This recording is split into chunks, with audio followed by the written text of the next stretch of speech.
ये बात है 1891 की। एक 14 साल का लड़का अपने घर से भाग जाता है।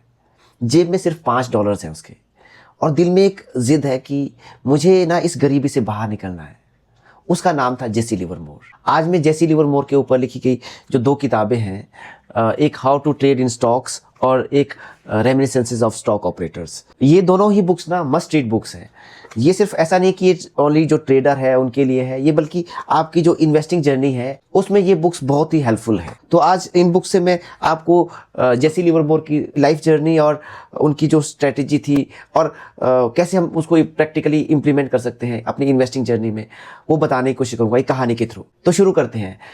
जेसी लिवरमोर ने ना अगले जो 40 सालों में लगभग इतना पैसा बनाया ना कि आज के हिसाब से वो ये समझो कि आप 10,000 करोड़ से भी ज़्यादा होता। लेकिन पता है सबसे हैरानी वाली बात इसमें क्या है, इतना पैसा बनाने वाला ये जीनियस जो है लास्ट में ना बर्बाद हो गया। आज मैं आपको लिवरमोर की कहानी इसलिए नहीं सुना रहा हूँ कि आप भी ट्रेडर बन जाइए, बल्कि इसलिए सुना रहा हूँ कि आपको वो सीढ़ी मिले जिससे आप ऊपर तो जा सके, लेकिन ऊपर जाने के बाद आप मतलब ऊपर से गिरे ना। जैसे कि पहली सीख जो हर इन्वेस्टर के लिए एक सोना है वो है, it was never my thinking that made the big money for me, it was always my sitting. देखो हम जैसे लोग जो स्ट्रगल से निकलना चाहते हैं ना, हमारी गलती क्या है, हम 10% या 20% प्रॉफिट देख करके बहुत खुश हो जाते हैं और अपना इन्वेस्टमेंट बेच देते हैं। देखो जैसे कहता था, पैसा तब बनता है जब आप बड़े ट्रेंड को पकड़ते हैं। अगर आपने अच्छी कंपनी ढूंढ ली है तो उस पर ना बैठे रहिए जब तक मार्केट का ट्रेंड जो है बदल नहीं जाता है। एक इन्वेस्टर का असली जो पैसा होता है ना, वो ट्रेडिंग में नहीं बनता है कि आप बाय करो सेल करो ऐसे करते रहो, बल्कि पेशेंस में बनता है। जेसी लिवरमोर ना घंटों बैठकर मार्केट को देखते थे, लेकिन ट्रेड तभी करते थे जब तक जो है उनका जो पिवटल पॉइंट आता था उसमें ट्रेड करते थे। इन्वेस्टर के लिए इसका मतलब क्या है, हर वक्त जो है आपको इन्वेस्ट करना जरूरी नहीं है। हर रोज ऐसा नहीं कि नया स्टॉक आपने खरीदना है या फिर आपने नया स्टॉक ढूंढते रहना है। असली इन्वेस्टर वो है जो तब तक शांति से बैठता है जब तक उसे एक मतलब ऐसा मौका ना दिखे जहां रिस्क कम हो और प्रॉफिट की जो प्रोबेबिलिटी है ना बहुत ज्यादा हो। वो कहते थे कि जो मार्केट में ना हर रोज खेलने वाला जो है बेवकूफ होता है। जब मार्केट ओवर वैल्यूड होती है ना तो साइड में आप बैठ सकते हैं, क्योंकि वो भी एक इन्वेस्टमेंट है। और जेसी लिवरमोर ना कभी भी जो चीप कंपनीज होती है ना, या बीमार स्टॉक जिसको बोलते हैं हम, उसको नहीं खरीदते थे। वो हमेशा जो है लीडिंग स्टॉक्स देखते थे और उनमें इन्वेस्ट करते थे। मतलब वो जो सेक्टर में जो है लीड कर रहा होता है। जनरली हम रिटेलर्स को क्या लगता है कि जो स्टॉक सस्ता है उसको अगर हम लेंगे तो हमारा पैसा अच्छा बन जाएगा।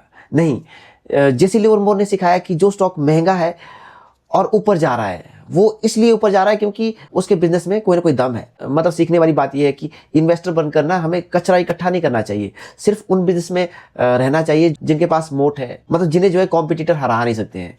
क्योंकि जब तूफान आता है ना तो सिर्फ शेर टिका रहता है, भेड़ बकरियां तो बह जाती हैं। और अब आते हैं उनकी सबसे बड़ी सीख पर। देखो इतना सब कुछ पता होने के बाद भी ना जेसी लिवरमोर क्यों बर्बाद हुए, क्योंकि उसने ना रिस्क मैनेजमेंट को बिल्कुल इग्नोर किया। देखो हम जो मेहनत से पैसा कमाते हैं ना, हमारे लिए कैपिटल सिर्फ पैसा नहीं है, हमारी उम्मीद भी है।